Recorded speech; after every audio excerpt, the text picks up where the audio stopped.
जब आपने ये सुर्खी सुनी थी तब समय था गलवान वैली इंसिडेंट का। आज एक बार फिर आप इस घटना को सुन रहे हैं। दिसंबर 13 2022 में आज इस खबर को सुन रहे हैं और इस बार जानकारी है अरुणाचल प्रदेश के अंदर एक क्षेत्र जिसका नाम है तवांग। और तवांग नामक क्षेत्र में भारत और चीन के सैनिक आपस में एक दूसरे से भिड़े हैं।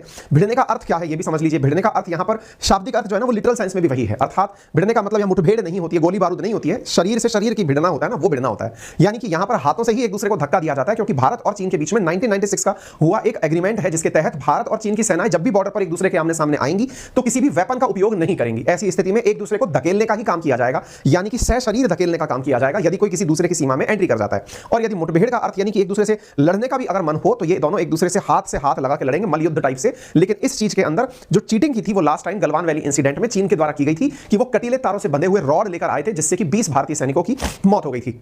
हालांकि आंकड़ा 34 चीनी सैनिकों के मरने का भी है, लेकिन चीन की चूंकि खबरें बाहर नहीं आती, इस वजह से आंकड़े के ऊपर क्लेम कर पाना किसी भी तर्क से, मतलब अभी फिलहाल के लिए किसी भी रेफरेंस से पॉसिबल नहीं होता है।